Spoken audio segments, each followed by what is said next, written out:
Hari Pendidikan Nasional yang diperingati setiap tanggal 2 Mei memiliki sejarah penting dalam memerdekakan Indonesia dan memajukan peradaban negara hingga bisa bersaing dengan negara-negara lain di luar sana. Kementerian Kebudayaan, Riset dan Teknologi menetapkan setiap tanggal 2 Mei sebagai peringatan Hari Pendidikan Nasional. Penetapan tanggal 2 Mei sebagai Hari Pendidikan Nasional sendiri tidak terlepas dari peran Ki Hajar Dewantara sebagai tokoh pelopor pendidikan sejak zaman kolonialisme Belanda yang juga lahir pada tanggal 2 Mei 1889 di Yogyakarta. Pemerintah juga menetapkan Ki Hajar Dewantara sebagai Bapak Pendidikan Nasional. Menurut pemikiran Ki Hajar Dewantara, akses kemudahan dan kebebasan untuk mengenyam pendidikan adalah hak semua orang. Hal ini juga yang bisa membuat Indonesia menjadi negara yang cerdas, mandiri, dan memiliki sumber daya manusia yang unggul. Salah satu semboyan yang dikemukakan Ki Hajar Dewantara yang berbunyi, Ing ngarso sung tulodo, ing madya mangun karso, tutwuri handayani, yang memiliki arti di depan memberi teladan, di tengah memberi bimbingan, di belakang memberi dorongan, menjadi slogan dunia pendidikan hingga saat ini.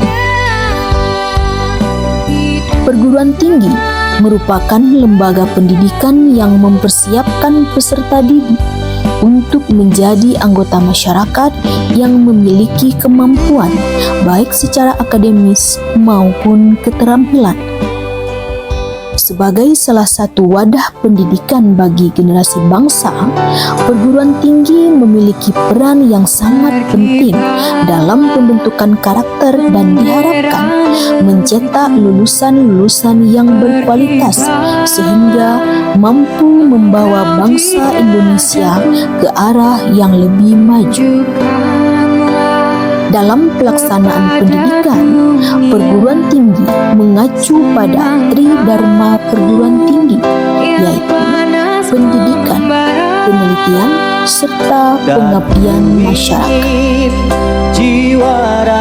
Widya Suara Indonesia yang berdiri pada tanggal 30 Januari 2005 adalah kampus yang memiliki 2 perguruan tinggi sekaligus, yaitu Sekolah Tinggi Ilmu Ekonomi atau STIE dengan 2 program studi jenjang strata 1 atau S1, yaitu Manajemen dan Akuntansi. Berikutnya, Sekolah Tinggi Keguruan dan Ilmu Pendidikan atau STKIP juga memiliki 2 program studi strata 1 atau S1, yaitu Pendidikan Guru Sekolah Dasar atau PGSD dan Pendidikan Guru PAUD atau PG-PAUD. Diprakarsai oleh putra daerah Kabupaten Solo Selatan, almarhum Dr. Zulfahmi Burhan. Kampus Widya Suara Indonesia yang identik dengan warna oranye ini sudah melahirkan lebih dari 1.500 sarjana di usianya yang menginjak angka 18 tahun. Widya Suara Indonesia hadir di Kabupaten Solo Selatan untuk mewujudkan cita-cita para pendirinya bahwa tidak ada lagi generasi muda Kabupaten Solo Selatan yang tidak mengenyam pendidikan tinggi. Minimal di satu rumah sudah ada 1 sarjana. Selain itu, keberadaan kampus Widya Suara Indonesia diharapkan dapat mempermudah jangkauan dan akses masyarakat Kabupaten Solo Selatan untuk menempuh pendidikan karena tidak harus keluar daerah lagi. Dengan demikian, diharapkan Kabupaten Solok Selatan sebagai kabupaten pemekaran akan menjadi daerah yang memiliki sumber daya manusia yang berkualitas, unggul, berkarakter, dan mandiri. Pernah menyerah karena pendidikan itu adalah berupa dasar dari sebuah pembangunan. Untuk meratakan pendidikan di Kabupaten Solok Selatan. Apakah goals atau tujuan dari Ibu mendirikan kampus Widyaswara di apa harapan terbesar seorang Ibu Eva Suryani terhadap Kabupaten Solok Selatan? Saya masih optimis untuk bisa merubah cara pikir.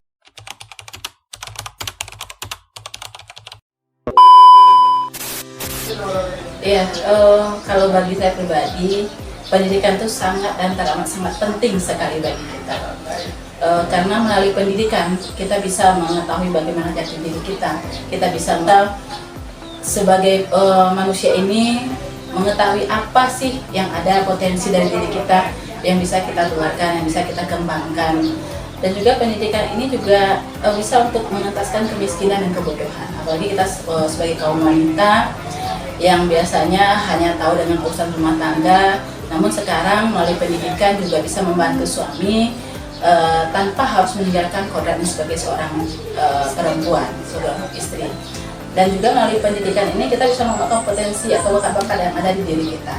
Dan kita bisa juga, yang kalau bagi saya pribadi, dampak dari pendidikan yang diinjam itu adalah bisa mencerdaskan pula orang lain. Kepintaran melalui pendidikan itu bukan mencerdaskan diri sendiri, tapi juga bisa mencerdaskan orang lain sehingga juga bisa berguna bagi orang lainnya. Sebenarnya pendidikan ini adalah modal utama bagi kita sebagai manusia ataupun sebagai pendidik, karena dengan pendidikan kita akan menjadi manusia yang berkarakter, yang bisa dipandang oleh masyarakat dan membawa contoh yang baik untuk masyarakat. Dan menurut yang pribadi ya, dari pendidikan itu tidak hanya dipandang berhasil karena kita memakai baju seragam saja.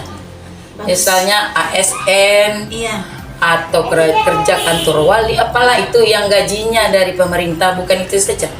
Tapi pola pikir kita menghadapi ekonomi yang makin hari makin sulit untuk memenuhi kebutuhan sehari-hari. Gimana caranya kita berputar otak, mengatur rencana yang bisa kita lakukan. Nah, perlu ukuran besar, dari kecil saja dulu. Tapi bisa membantu. Hari pertama kita harus berpikir tuh, merubah pola pikir kita bahwa pendidikan itu penting gitu. Jangan kita pernah mindset bahwa pendidikan itu cuma segini aja, jangan. Tapi kita harus punya mindset yang lebih tinggi. Pendidikan itu penting karena pendidikan itu pertama merubah pola pikir kita, terus meningkatkan taraf hidup kita, kesejahteraan keluarga kita itu tergantung dengan pendidikan yang kita emban. Jangan sampai nanti orang tua kita itu pendidikannya mungkin SMP, SD, SMA, terus anaknya pun kategorinya sama pendidikannya. Kalau bisa itu lebih tinggi dari itu, tentu tingkat kuliah. Apalagi kita di Solok Selatan ini kan sudah ada nih kampus yang terdekat Widyaswara Indonesia. Tentu itu menjadi hal yang baik untuk kita orang yang dari Solok Selatan ini untuk memenuhi kampus yang ada di daerah kita. Seperti itu. Jadi emang kita harus berpikir dulu, jangan sampai pendidikan itu menghambat segala hal yang kita lakukan. Tidak, karena pendidikan itu sangat penting untuk kita, masa depan kita, keluarga kita gitu. Jadi pendidikan itu sebenarnya, kalau menurut saya, pendidikan itu memang tidak bisa menjamin suatu pekerjaan, itu jelas. Karena pendidikan itu bukan untuk menjamin pekerjaan, tapi membentuk pola pikir seseorang. Banyak orang yang telah dewasa, tapi kemampuan berpikirnya masih belum matang. Jadi itulah fungsi dan peran penting pendidikan, hadir untuk memberikan wawasan yang lebih luas kepada mereka yang mengikuti pendidikan. Pendidikan tidak bisa menjamin pekerjaan, tapi pendidikan bisa menjadi batu loncatan untuk mendapatkan pekerjaan.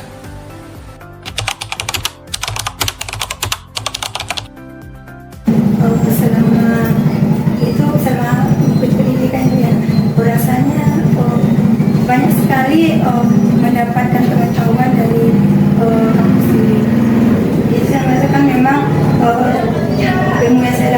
memang sangat berguna untuk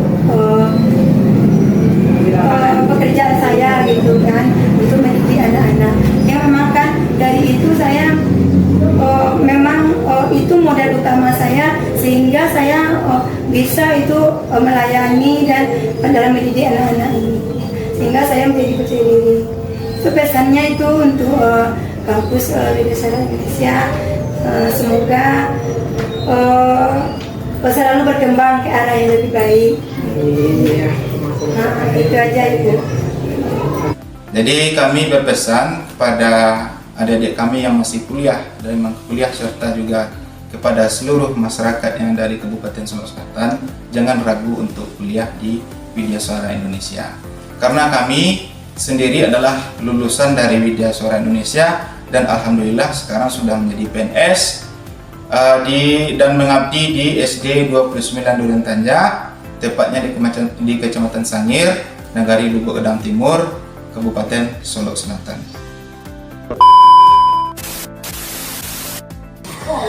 Assalamualaikum teman-teman pendengar podcast Pesona Oranye dimanapun berada. Senang sekali saya Desria Novita kali ini berkesempatan untuk mewawancarai tamu spesial kita. Pada podcast perdana kita kali ini, kita mengangkat tema tentang pentingnya pendidikan. Sebelumnya, kita sudah mendengar beberapa pendapat dan harapan dari beberapa teman-teman dan masyarakat tentang tema yang kita angkat pada podcast ini. Sudah hadir bersama kita kali ini seorang narasumber yang sudah lama berkecimpung di dunia pendidikan dan begitu konsen untuk meningkatkan kualitas pendidikan di kampung halaman beliau, yaitu Kabupaten Solok Selatan. Siapa beliau? Kita sambut dengan hangat Ibu Eva Suryani SPIMM. Ya. Halo Ibu, apa kabar? Selamat datang Ibu. Hai semuanya, Assalamualaikum warahmatullahi wabarakatuh. Waalaikumsalam warahmatullahi wabarakatuh. Ibu, bagaimana keseharian Ibu saat ini, Bu? Alhamdulillah, pastinya saya kesehariannya adalah berkecimpung di dunia pendidikan, khususnya pendidikan tinggi. Itu saja keseharian saya, di samping saya pastinya seorang ibu rumah tangga. Ibu rumah tangga. Oke, sesuai dengan tema yang kita angkat kali ini, Ibu, itu tentang pentingnya pendidikan. Nah, saya ingin bertanya kepada Ibu, secara pribadinya Ibu, bagaimana sih Ibu menilai arti pentingnya pendidikan tersebut? Ya, pendidikan itu memang penting. Itu pendidikan itu ada yang ditempuh di bangku sekolah atau kuliah, ada juga yang dari lingkungannya sendiri, baik di rumah maupun lingkungan sekitarnya. Tapi di sini penting yang di bangku sekolah, yang di bangku kuliah bagi pendidikan tinggi, karena pendidikan itu cara berpikirnya seseorang ditentukan oleh berapa tingginya dia menempuh pendidikan. Nah, semakin tinggi dia menempuh pendidikan, diharapkan semakin tinggi cara berpikirnya, semakin luas cara berpikirnya, dan pola pikirnya semakin terbuka dan selalu berpikiran maju. Minded Ya. dan mindset Ya. gitu ya, Bu ya. Oh, baik. Apa karena alasan tersebutkah Ibu membangun dan mendirikan kampus Widyaswara Indonesia? Ya, tepat sekali. Jadi cita-cita kita di sini Widyaswara Indonesia hadir di Kabupaten Solok Selatan itu memang untuk merubah mindset dari masyarakat Solok Selatan pada khususnya dan masyarakat Indonesia pada umumnya. Kenapa? Karena di Solok Selatan ini adalah kabupaten pemekaran. Iya, betul. Kita berdiri tepat setahun setelah kabupaten ini berdiri. Oke, berarti 18 tahun ya, Bu, atau 1 tahun lebih muda dari Solok Selatan ya? Iya. Nah, kenapa kan itu jarak yang sangat dekat sekali. Iya, benar. Untuk ukuran itu 1 tahun saja 1 tahun ya? saja. Oke. Kita langsung berdiri di sini. Oke. Ya, untuk merubah. Tadinya masyarakat kita ini, Kabupaten Solok Selatan ini adalah daerah terpencil. Iya. Susah untuk menjangkau perguruan tinggi lain ke sini. Jadi kita berpikir putra Kabupaten Solok Selatan, kenapa enggak kita sendiri yang mendirikan kampus di kampung kita sendiri gitu loh. Oke, jadi setelah beberapa tahun kampus Widyaswara Indonesia berdiri, apa yang Ibu rasakan dampak dari adanya kampus di Solok Selatan? Ya, sejujurnya ini ya, untuk masyarakat Solo Selatan pada khususnya, dan secara umum kita menilai kita baru sedikit berhasil merubah cara pikir. Itu kita melakukan perjuangan untuk meratakan pendidikan di Kabupaten Solo Selatan pada khususnya, sehingga kita dari kampus berupa tim dari Kampus Widya Suara Indonesia meyakinkan masyarakat, mengajak masyarakat untuk kuliah atau untuk menempuh pendidikan yang lebih tinggi dari subuh ketemu subuh lagi. Jadi begitulah perjuangan secara fisik. Dari subuh kita keluar, setelah sholat subuh lalu kita keluar, nanti nyampe di rumah mau subuh lagi. Itu memang kita rasakan dalam beberapa tahun terakhir ini. Berarti kita melakukan perjalanan gitu ya, Bu, ya? Ke pelosok-pelosok daerah di Kabupaten Solo Selatan. Disitulah makanya kita tahu bahwa Kabupaten Solo Selatan ini sangat luas dan SDM-nya sangat bisa mendukung pembangunan di Solo Selatan ini. Jadi Solo Selatan ini kita harapkan bisa dibangun oleh putra daerah. Ketika ke lapangan, ke sekolah-sekolah kah, atau ke pemerintahan kah, atau ke masyarakat yang dikumpulkan di satu tempat, seperti apa perjalanannya, Bu? Iya, kita ada timnya, ada ke sekolah-sekolah, sekolah-sekolah SLTA pastinya, lalu kita ke ujung tombak dari pemerintahan daerah, yaitu Wali Nagari. Wali Nagari. Wali Nagari. Pemerintahan Nagari. Iya, itu kan ujung tombak dari pemerintahan daerah. Pemerintahan rendah. Lalu ke masyarakat. Masyarakat juga. Iya.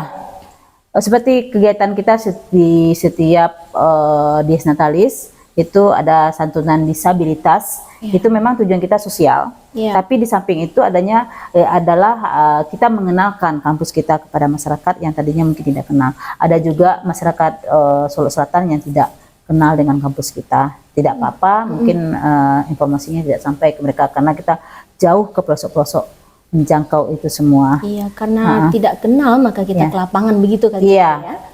Itu adalah tantangan tersendiri bagi kita, bahwa untuk membangun kepercayaan lagi itu sangat sulit, tidak semudah kita membangun awal dulunya. Tapi sekarang alhamdulillah kepercayaan masyarakat sudah mulai tertuju kepada kita. Lalu ditambah bahwa Kampus Widya Suara Indonesia sudah memberikan, sudah menerima dari pemerintahan pusat untuk KIP kuliah yang tadinya namanya bidik misi, beasiswa ini, beasiswa, di mana beasiswa itu memang mahasiswa itu dibiayai sama pemerintah, lalu mereka dapat uang saku 800 per bulan. Untuk ukuran Solo Selatan 800 per bulan itu sangat besar, cukup besar ya menurut saya. Nah, habis itu kita juga ada program pemerintah yang sudah kita ikuti adalah kampus mengajar. Dan ini tahun kedua kita lulus untuk mahasiswa kampus mengajar sebanyak 25 orang. Di kampus mengajar ini juga mahasiswa kita itu diberikan honor juga sama pemerintah, lalu dibayarkan juga uang kuliahnya.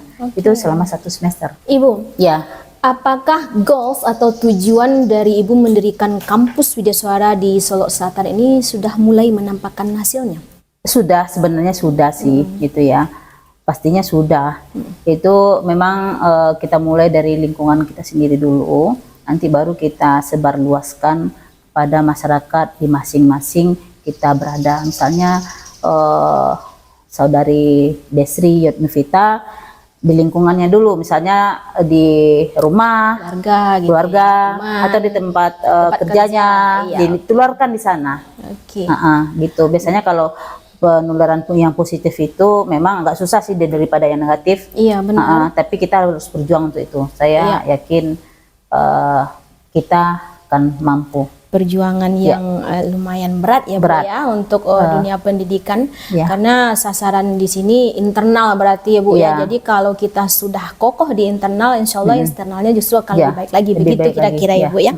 Oke, pertanyaan berikutnya, apa harapan terbesar seorang Ibu Eva Suryani terhadap Kabupaten Solok Selatan terkait dengan keberadaan kampus Widyaswara Indonesia? Iya, harapan terbesarnya itu adalah merubah pemikirannya, cara berpikir ya, mindsetnya masyarakat Solok Selatan pada khususnya, dan bisa benar-benar kalau seandainya alumni kita bisa direkrut baik itu sebagai PNS atau apa saja di pemerintahan daerah, atau yang sekarang ini harapan saya pribadi dan mungkin dari pengurus yayasan adalah untuk mengurangi beban pemerintah dengan cara ini bisa berdikari, mandiri gitu, mandiri, tidak membebankan pemerintah. Dengan kita menganggur misalnya, itu sudah membebankan pemerintah. Tapi yang saya harapkan di sini adalah mahasiswa kita adalah pembuka lapangan kerja. Walaupun hanya 2 orang karyawan, tapi sudah mengurangi pengangguran di Solok Selatan pada khususnya. Itu aja. Oke, baik Ibu. Mungkin Ibu ingin menyampaikan closing statement untuk kita semua agar kita bisa sama-sama belajar dari pengalaman Ibu memajukan dunia pendidikan hingga saat ini. Ya, jangan pernah menyerah, karena pendidikan itu adalah berupa dasar dari sebuah pembangunan. Oke, jangan pernah menyerah. Ini cukup berat ya perjuangan kampus Widyaswara Indonesia untuk kembali dikenal oleh masyarakat, khususnya Solok Selatan begitu. Mulai dari subuh kita perginya ke lapangan, pulangnya subuh lagi begitu ya. Dan mudah-mudahan dengan apa yang dilakukan ini, harapan kita untuk mencerdaskan anak bangsa, terutama yang berada di Kabupaten Solok Selatan ini terwujud begitu ya. Iya, amin, amin ya rabbal alamin. Baiklah Ibu. Boleh minum? Silakan minum dulu Bu. Kita minum dulu ya.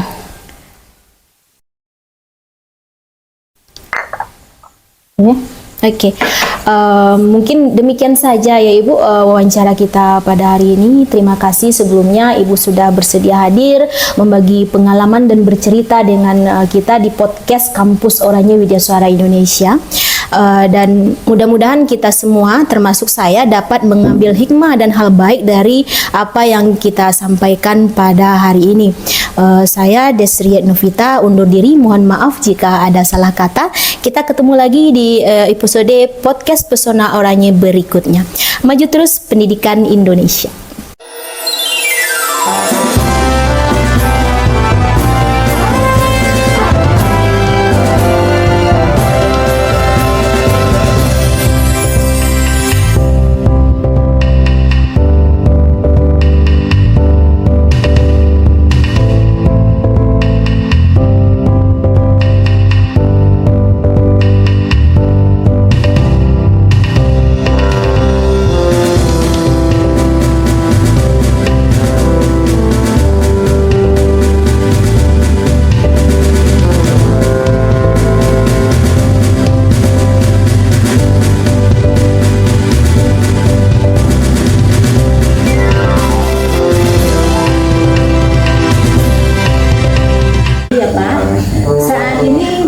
Keseharian Bapak?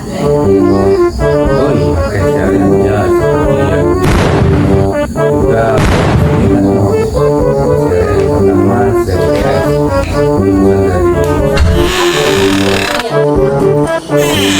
hadir bersama kita seorang pejuang pendidikan yang sudah lama berkecimpung di dunia pendidikan dan konsep